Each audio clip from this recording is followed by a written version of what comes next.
My name is Jeff Wilson. By day, I invest in tech companies, and at night, I invest in sports cards. Join me on my journey to profit from the hobby we all love.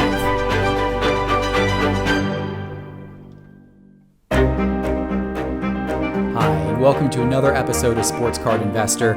My name is Jeff Wilson, and today I thought I would take a bit of time to tell you what my process is for investing in sports cards, how I have been buying sports cards, finding the best deals from an investment standpoint on sports cards.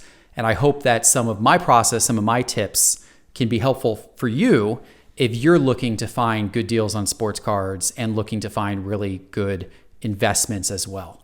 And if you've been listening to my episodes, you know that on my last episode, I talked about how Lonzo Ball is one of my favorite basketball card investments right now. I'm very high on Lonzo Ball because his card prices are pretty low, yet I think he's still going to go on to have a really great career, and I cited some data sources which back up that notion that he's going to have a great career. So I think he's a good value. So over the past few weeks, I have been buying a lot of Lonzo Ball cards. And when I say a lot, I'm not kidding. I bought over 150 Lonzo Ball rookie cards and counting. More are heading my direction right now. I'm investing in him by buying a bunch of his rookie cards of different types and different varieties. In fact, if you're watching on YouTube here, I'm going to show you some of these cards that I've been buying. So this is a box of Lonzo Ball rookie cards that I've been buying over the last few weeks. And if you're on the podcast, I'll explain some of these too as we go. So first of all, I've been buying some high-end products. So I bought a National Treasures horizontal RPA, PSA 9. So this is not a super premier card, because normally if you're trying to buy his best card, you're going to want a National Treasures vertical RPA, and ideally you would want a PSA 10 or a BGS 9.5. But I couldn't find what I felt was a good enough deal on those cards.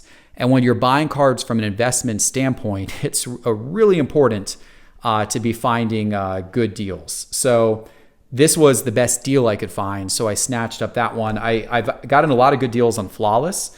I bought one of his Flawless RPAs from UCLA, and then I bought several of his Flawless RPAs from the Flawless NBA set from 2017-2018. That one's numbered to 25, vertical. This one's a horizontal, numbered to 15. This one is a horizontal number to 25, and then this is another horizontal number to 25. So I've been buying those up. I've been finding good deals on those. Of course, Prism. If you're collecting basketball rookies, Prism is a very important set to be able to collect. So I've been buying a ton of different Prism cards, all types of Prism rookie cards, some base cards. These are all PSA 10. I like to buy graded cards whenever I can. So I've been buying a bunch of PSA 10, in high volume rookie cards of his. I've been buying some variants. I've been buying red, white, and blue. Here's actually another National Treasures. And then I've been buying, whenever I can get my hands on a good deal, and again, the key here is getting good deals, but whenever I can get my hands on a good deal of Prism Silver, of course, I love Prism Silver. Let me see if I have any of these in here. These are all base ones in this pile. Here's a green back here. Here's one of the silvers. So I bought these are silvers. I bought a handful of silvers that are 9.5 BGS. I bought this is probably one of my favorite ones. This is a number to 25. This is a Prism Red Pulsar number to 25. And it is a BGS 10 pristine, which is an extremely difficult grade to get. BGS doesn't give out many of those. And so for it to be numbered to 25 and a 10 pristine, I think that's a pretty special card. So anyway, I'm not going to go through all the different cards I bought, but this gives you just kind of a representation of some of the different cards I've been buying over the last few weeks. What I wanted to talk about was how I'm going about buying these cards. How am I going about buying and finding good deals, and what that means for you, how you could put some of this into action. So the first thing from an investment standpoint, when you're going to buy cards, is to identify the players that you're going to buy. That may seem obvious, but a lot of collectors will go to a card shop or go to a card show or browse on eBay, and they'll just kind of find certain things they like. And then they'll buy them because they look good, and they'll buy them because they like them. But from an investment standpoint, that's not what you want to do. If you're really going to be investing in cards, you want to pick out a group of players who you're going to put your money in. And you have to have obviously reasoning why you're picking that particular group of players. In my case with Lonzo Ball, it's because I feel like he has a good career ahead of him. And I feel like the data shows he has a really good career ahead of him, but his card prices are pretty low compared to other people in his draft class like Jason Tatum and Donovan Mitchell. And I think Lonzo will have as good of a career as those guys. So that's why. So you need a reason like that, and you need to circle those players who you want to buy. And then you need to go out intentionally and look specifically for those players. And don't get distracted. Don't get distracted by other cool looking cards. If you're trying to do this from an investment standpoint, pick the particular players you want to get and go after those. Then focus on those players' rookie cards. I'm only buying Lonzo Ball rookie cards. I'm not going to buy any card that's not his rookie card, because ultimately rookie cards are what people want. And ultimately those are the cards that are going to show the most value over time. He could play in the league for 15 or more years. So he will then have 14 plus years of cards being printed that are not rookie cards, but he'll only have 1 year of rookie cards. So the rookie cards are going to be more scarce. They're going to be more valuable. And that's where I want to put my money as an investor. Once you know the player that you want to get, and you know that you're going to go after their rookie cards, you need to have a good understanding of what their rookie card checklist is before you start buying anything. And what that means is you need to have an understanding of every single rookie card that was ever created of that player, all the different brands of cards that were created with that player's rookie card. And you can find these rookie card checklists pretty easily. Just Google. So in the case of Lonzo Ball, I would just simply Google Lonzo Ball rookie card checklist. You'll find articles on a variety of different websites that will list all of his different rookie cards. And some of them will go into detail, show photos, and tell you the ones that are really kind of the key cards from an investment standpoint. It's good to get to know what the important cards are, what the important card brands are from an investment standpoint by sport, because those card brands will carry, they'll typically be the key card brands year after year. Now, I'm really focused right now on basketball. Prism is a very key basketball release every year, and particularly, the Prism Silvers. Those are very key cards to try to get from an investment standpoint, or numbered cards that are Prism refactors that are, the blue variations numbered to 199 or the gold variations numbered to 10. If you can get your hands on those are hard to find. But that's always a good set for basketball. And then I also, in addition to Prism, I'll look at the high end, and the high end sets are your national treasures. And that's true for football as well. You want to get your national treasures, ideally the RPAs numbered to 99, the true rookie patch auto, the vertical cards. That's going to be your most valuable, most important card for any football or basketball player right now.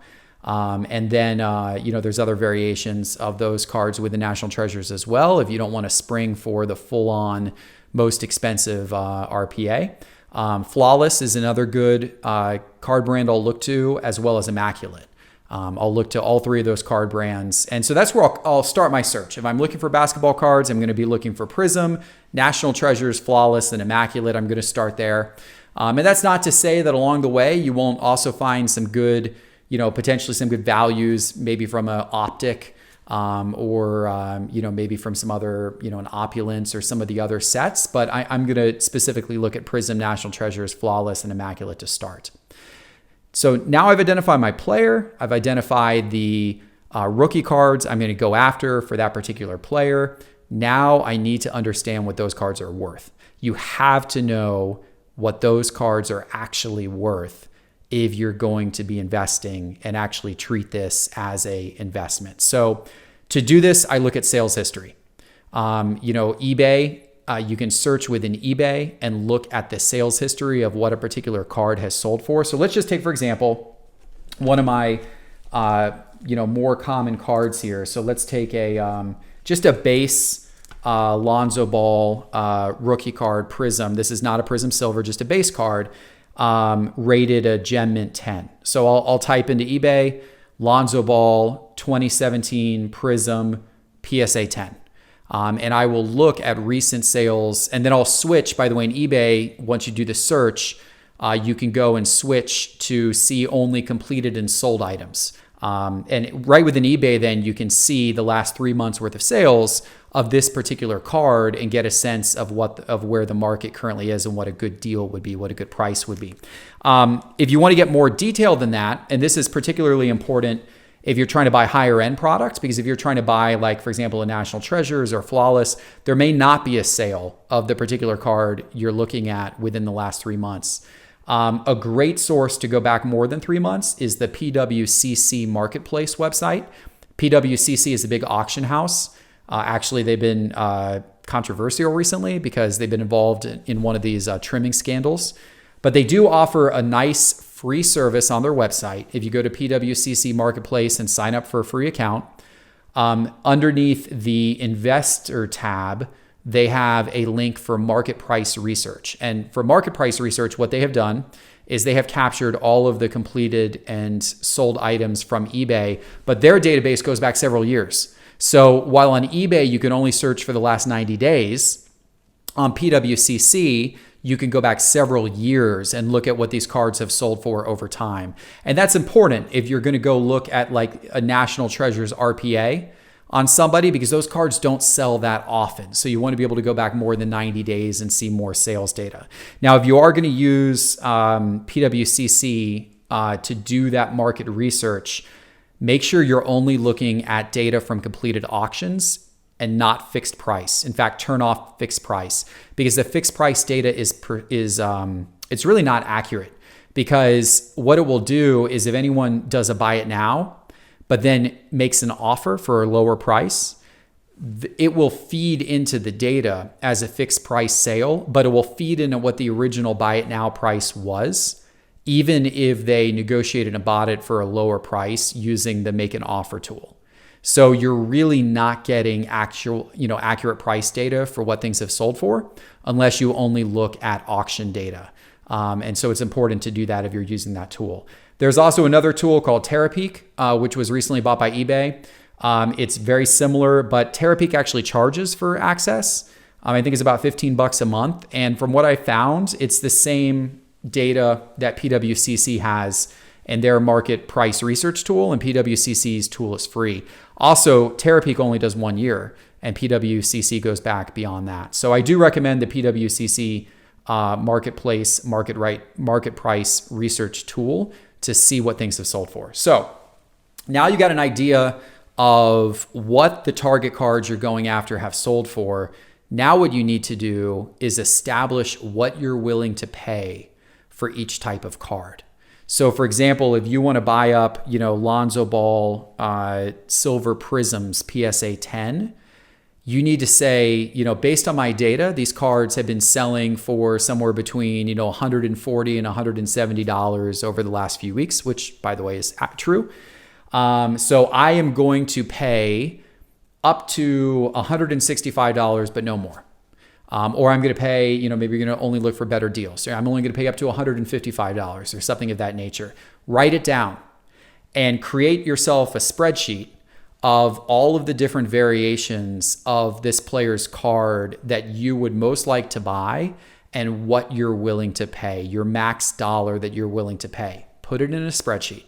Because what that does is when you go to bid, when you go to look at buy it now, you know what you're willing to spend. It's not a last minute decision. It's not a gut decision. It's not an undisciplined decision. Because the problem is if you go into an auction, and you want this card and you kind of let yourself slip in terms of what you're willing to pay for it, that's not good from an investment standpoint. Like if you're really looking at how you can make some returns off of cards and you want to see them appreciate over time, it's important you get them at a good price, when you originally buy them. And so having that discipline of putting what you're willing to pay into a spreadsheet and then sticking to it, I think that's a really important thing when you're bidding. And then when you go to bid, whether it's an auction or buy it now, just be disciplined about sticking to that. The nice thing is establishing those values in advance that you're willing to pay makes it an easier process. It takes a lot of the thinking and a lot of the guesswork out of the process. And what I will do is I will set up alerts on eBay. So I've got a whole bunch of different alerts set up for Lonzo Ball 2017 Prism Silver and Lonzo Ball 2017 National Treasures. And when a new card hits eBay, I get alerted. I'll immediately look at that card, and if it's one of the cards that is on my spreadsheet of cards that I want to buy, I will compare the price of the card to, what I'm willing to pay on my spreadsheet. And if it's a buy it now, I'll commonly go in and make an offer right away for a price that's a little bit below the price that I'm willing to pay, to either hopefully get a deal or know that I've got a little bit of room to negotiate up if they make a counter offer. And that's how I approach it. It's been very successful for me. I feel like I got in some really good values along the way by doing it, and I've been able to, buy up a lot of inventory. A lot of people, when they list their cards on eBay, they put outrageous buy it now prices. A lot of people will put cards up there, and they'll leave them up there for a long period of time, just in hopes that a sucker will eventually come along and pay too high of a price for a card they're trying to sell. So don't be discouraged by that. Make offers for what you feel they're worth. It may a lot of times be a very low price compared to what the person is asking for. I have made a bunch of offers where I have offered somewhere between maybe 30 and 50% of what the card is listed for. So if someone's got to buy it now at $500, there are many times where I've gone in and listed offered $180, offered $230 or $250, because that's what my spreadsheet says I feel that card would be worth at a good value. And you would be surprised. Those offers will sometimes get accepted. I will sometimes make an offer that I feel is a little bit low, especially compared to what someone's asking. They might be asking $500. I might be offering $180, and they'll sometimes accept it. Not too often, and you will get a lot of rejections, and that's okay. Don't be afraid to put in a bunch of offers. And, I might get right now, I would say I probably get 1 or 2 accepted offers for every 10 offers I put out. I probably get 8 or 9 rejected, and that's perfectly fine. And because I have confidence that the 1 or 2 that get accepted are getting accepted at a pretty good price for me. And I'm happy with that. And I know that that's going to help me in the long term in terms of investment value. Finally, as all of these cards start coming in the mail, and for these players that you're buying the cards for, document what you bought and at what price. Put it all in a spreadsheet. Be disciplined about it. Because if you're going to treat this from an investment standpoint, you have to have very clear records to understand what you paid for each card. And then when you sell it in the future, you'll know what your return on investment is. So don't be fuzzy in terms of the money you're spending on cards, and you're putting a bunch of money out and you're not exactly sure what you're getting in. Be very disciplined. Track every card that's coming in, exactly what you paid. Make sure you're receiving all the cards, which I had a problem with. I ordered a bunch of these Lonzo Ball cards, and one of the cards just never showed up, even though eBay showed it was shipped. It never showed. And unless I was really tracking that with some discipline, I might not have noticed. So it's important that you track all the cards you're ordering, you check them off when they come in, you record what you're paying for them, and in the price that you are recording on your spreadsheet, make sure you include shipping charges as well. Incorporate that into your price, because that's something you had to pay. And so when you eventually go to resell the card, you want to know how much profit you actually made minus all the costs that you actually put in, including shipping charges. So that is how I am buying all of these cards that I am buying, and I'm hopefully setting myself up for some good returns in the future. I'm not just buying Lonzo Ball. I'm buying a whole bunch of other players as well, and we will talk more about some of those players in subsequent episodes. In fact, the next episode, we're going to talk a little bit about the NFL and the rookie quarterback class and some of the players that I am currently buying there. So that's it for this episode of Sports Card Investor. I would appreciate if you could subscribe to our YouTube channel, if you could rate this podcast, especially on Apple Podcasts, if you're listening that way. That's really helpful to us. I want to continue to produce these types of episodes. Your ratings, your subscriptions, and your feedback certainly help us do that. So please do that. I really appreciate it. Thanks for joining us today, and we'll see you for the next episode.